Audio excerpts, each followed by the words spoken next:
Wowza, what is going on, people? Hope you're all doing well. Welcome back to more CSGO news on a Sunday. I actually have the only access to the office right now. I'm the only one here. It's a bit eerie, but with that, I can now make videos whenever I want. So pretty crazy news out there. Even crazier, that being Astralis, the first official top-tier team to establish a 6-man roster, has now been finalized. They will be signing S-Tag from Team Heroic. The repercussions, the influences this will have on other things in the scene, though, have already been drastic. The widespread debate about, is this considered poaching? What is poaching in esports? The effects it will have on Heroic and the FPX deal. We'll break that down for all of you guys. But first off, what a crazy time for not only esports and gaming, but especially CSGO, as the debate mainly does start of 6-man rosters in CSGO. Can they be effective? S-Tag will join the roster as a sub. He will not be subbing in right away for anyone, as we know. We're going to wait for more details on that. People already trying to speculate, could he stand in for Device? Because Device has had constant health issues over the past 2 to 3 years.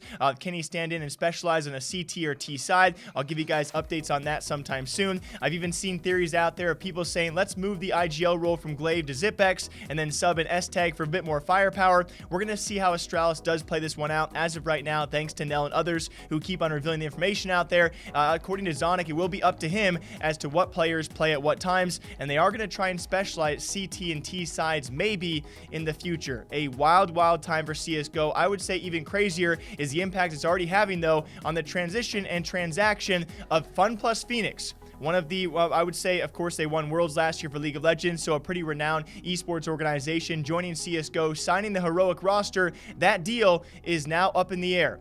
Thanks to Nell, who first reported it. Of course, updates coming from him as well. That deal might not be happening because, well, of course, when you pay anywhere from $1.6 to $1.8 million for that roster to acquire Heroic and they become the FPX team to join Flashpoint, and then all of a sudden your supposed best player at S-Tag is like, hey, I'm going to join Astralis in a few months, so I don't know if this is going to be a thing. Yes, the entire deal is now on the line. Just this morning, about a couple hours ago, it was actually Cadian tweeting out this, and this actually breaks my heart as I grow closer and closer. I would say, not in a physical sense, but in a weird sense of the more I cover CSGO and other esports and games out there, yes, you feel closer to a lot of the players you cover a lot of the time. And I've covered Cadian time and time again for the ways he's been screwed over or kind of heartbroken in his own ways, being a substitute player for SK Gaming. Then of course his time with, I think it was Tricked, and then North, and then Heroic, and then Rogue as well. A ton of short stints out there where he was not given the time to actually develop the roster. He showed signs of success, especially when it comes time for teams like North and Rogue, and then all of a sudden just replaced after replaced after replaced. No teams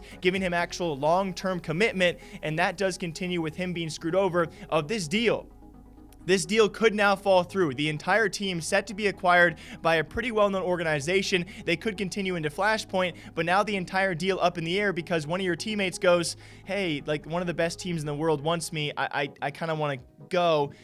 And can you blame a guy like S-Tag? I don't know. Can we blame someone like Heroic and the way they handled the situation?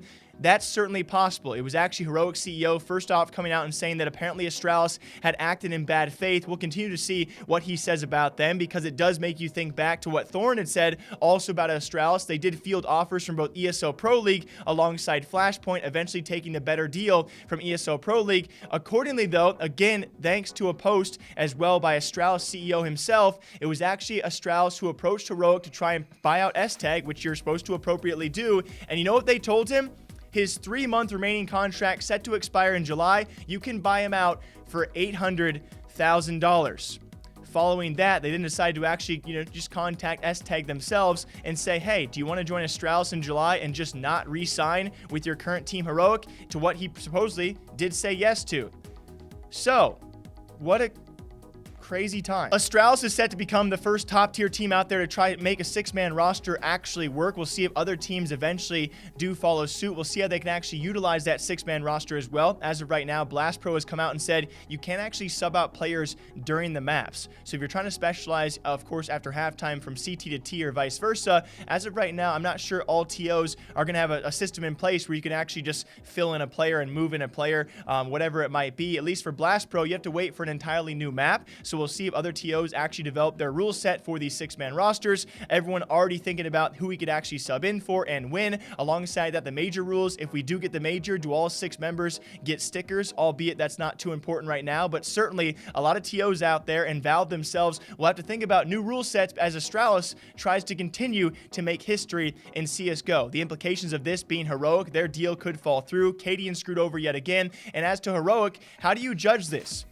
Should you have let Astralis buy him out? You know, this is actually poaching by Astralis? By many means out there, it would fit the definition of poaching, but there's nothing wrong. There's nothing against the rules of poaching currently in Counter-Strike. Albeit, though, the way I look at it, in my opinion, to close out this video for all of you, could this be one of the biggest poaches in esports history? I think it has the potential to be. It does fit the definition of Astralis. They contacted a player directly who was already contracted with a separate team. They convinced him not to re-sign with them and instead to join them later on in July.